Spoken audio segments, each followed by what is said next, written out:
I ended up going to Mornington BM, and I got this pretty good second-hand radiator. We'll see how good it is. First step we're gonna do is put some gloves on.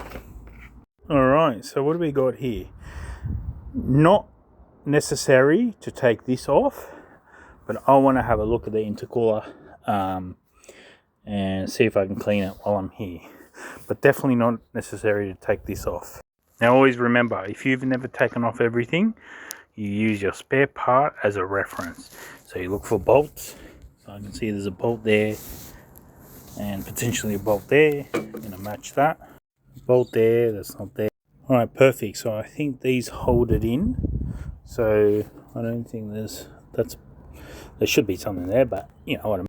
Okay, anything European, these picks actually come in really handy. This and magnets.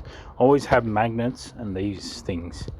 Now really quickly, see these bypass hose? Very delicate. You don't want to try and break this off or be manhandling this off, because if you break this off, it usually breaks off around here. This whole part from BMW, you have to get genuine. You can't put aftermarket in it. From BMW, from memory, was like 400 bucks. So that's a $400 mistake that I'm not going to do again. So make sure you be very careful. And just to confirm, it's a top radiator hose. Generally, I use these ones that looks like a pry. So I want to be gentle and pry it. Nice. Just be careful of this one. Very delicate. Okay, another tip. You might need to put these back in so they actually hold the radiator, so you can manhandle these hoses out. Because I'm struggling with everything flexing. So I'll put that back in and try again. So what I did, guys, I'll just show you. I put this big screwdriver in, and I just ever so slightly pried it a little bit while holding onto this and wiggling it back and forth, so it moves it away from it.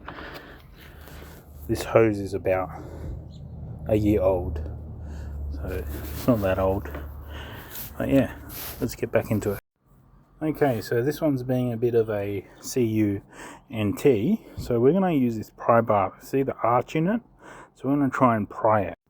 Alright, that worked extremely well. Yep, that worked extremely well. So we got both radiator hoses, top and bottom. And this is another reason why I wanted to take my intercooler. See that? That's way too much oil in there. Intercooler. Yeah. So now what I'm doing, I'm shaking a lot. So there's a screw down here. It's whatever this size is. You need to take it apart slowly but surely. So that will take apart, and I'm pretty sure it holds this cowling in. So yeah. So there we go. Alright guys, there's two screws holding this intercooler up. So it's good to know that I can clean all this shit out of the way. And this should lift up. Yeah, it's going to lift up. Yeah. So there's I'm going to call up a radiator place and see if I can get it cleaned out before putting it back in. Number one. Number two is, when you pry things apart, make sure you're seeing what's happening. So as you can see, there's a screw here holding all this bracketry in. So I just noticed it, and I'm going to stop what I'm doing, unscrew the screw before I get screwed. Now that that's apart, put the screw back where you found it so you don't lose it, and we're going to gently lift it up in the air and put it to the side next to the next radiator, next to the other radiator.